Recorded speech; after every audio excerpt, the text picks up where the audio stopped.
সব কই তুই জানিস তোদের সব বাচ্চা কাচ্চা তারা আসবে সব খেলা এলে মাথা হারা হয়ে রয়েছে আর আমার এখানে বসে রেখে দিস গল্প শুনবো আমি বসে রয়েছি আমার তো কোনো কাজ নেই আর কি করবো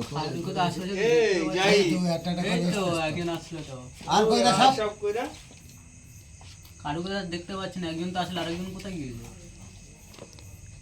এই যে বাচ্চা কোনো কই সব আজ কি জানি কি আবার দাদু কি আছে এই বসে রয়েছে সাথে গল্প করতিস আর কি করবো তোরা দাঁড়াই তো চলে গেলাম ডেলি এসে গল্প বলো আমি কাজ কাম সেরে এসে বসে রই তোরা আসবি গল্প করবো অবশ্য তোদের কারোর বার্তা নেই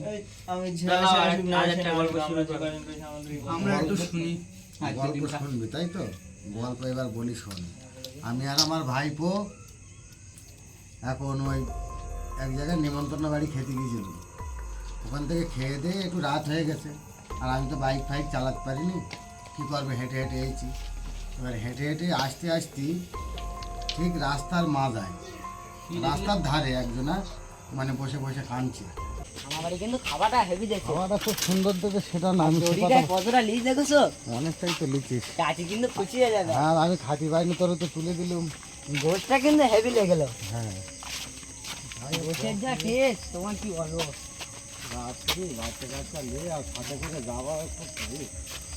কাকা এটা কি বলো দিনি, সেটা বসে রয়েছে বেনারসি বানো পরে বসে রেখেছো টাকা বউ মনে হচ্ছে বউটো পেলগেছ নাকি?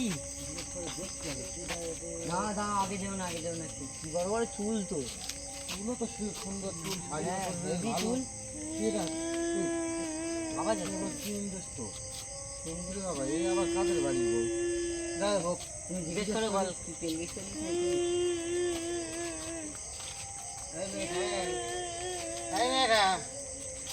কাদের বাড়ি বউ তুই মেয়েটা বলে না তো, তুই কিছু বলে না কি ব্যাপার বিয়েটা হয়েছে মানে পেলগেছ নাকি বলো দিনি, বিয়েটা কি জন্য পেলগে নাকি কি হয়েছে যাওয়া যাচ্ছে কাকা? আমার ভয় লাগছে, তুমি এইদিকে এসো, চলো বাড়ি চলে যাই, এই রাস্তাতে যাবানি বাড়ি। দেখে জিজ্ঞেস করি না তুমি চলো ওই রাস্তাতে বাড়ি যাও, আমার বিশাল ভয় লাগছে। কি আছে এটাও কেরম বলবো?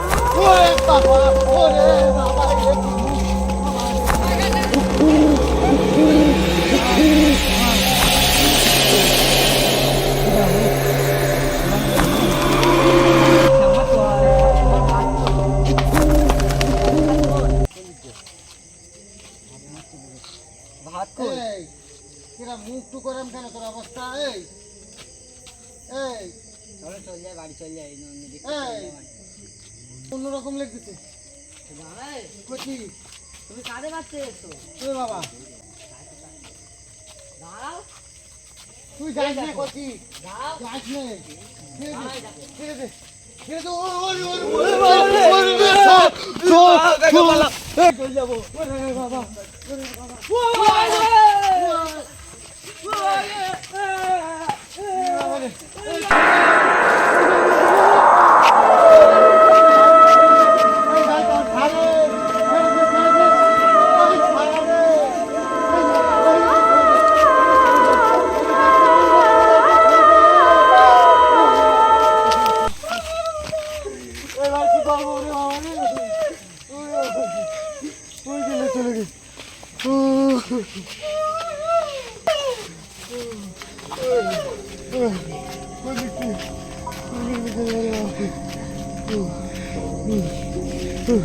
কি করবো আমি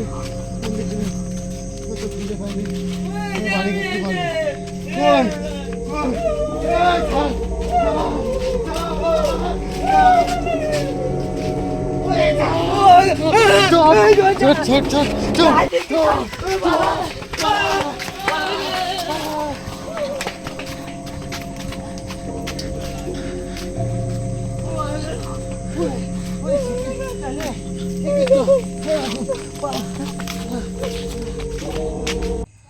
ওই তো অবস্থা তার ভিড়কুট মানে মুখের চেহারা দেখে আমার সে ভাইপো তো ধুলোয় পড়ে গেছে। এবার আমি কি করব, ওরে তুলবো না ছোটবো, কি করবো কিছু বুঝে উঠতে পারিনি, বুঝতে পেরেছিস। যাই হোক কোনো রকম মানে জুতো হ্যাট হইলি তো আবার চেপে ধরে, এই ভয়তে দাঁড়িয়ে জুতোটা খুলে নিচ্ছে হাতে। আর ওর এক হাতে ধাই করছে এগে মেগে লে দুজনা তো ওই যে দৌড়লুম। তারপরে আর কি হলো? তারপরে এবারে পরের দিন খবর পাচ্ছি যে ওখানে ওখানে একটা মানে মেয়ে আত্মহত্যা করে মারা গিয়েছে। আচ্ছা, সেই তার আত্মাটা ওখানে এসে ওইভাবে আমাদেরকে মানে আমাদের উপরে ধরার চেষ্টা করেছিল, কিন্তু সে পারিনি। আমরা কোনো রকম ছিনিয়ে ওর কাছ থেকে পালিয়ে গিয়েছিলাম বাড়ি, আর তারপরের থেকে আর কোনো দিন দেখিও নি। এইবারে তারপরে কিছুদিন পরে আবার শুনলাম যে ওই রাস্তাটায় কেউ আর যেতে পারেনি। মানে ওই দৃশ্যটা দেখার হ্যাঁ, পরে। ওই দৃশ্যটা প্রায় মানুষের সাথে ঘটে যেত। তারপরে এখন আর কি হয়েছে সেটা আর আমি জানিনি, আর যাওয়াও হয় না, এই পর্যন্ত জানি। তা থাক, আজকের মতন এই গল্পটা এই পর্যন্ত শেষ। আবার যদি পারি তো আবার সামনে কালকে আবার হবে গল্প। ঠিক আছে, চলো তাহলে।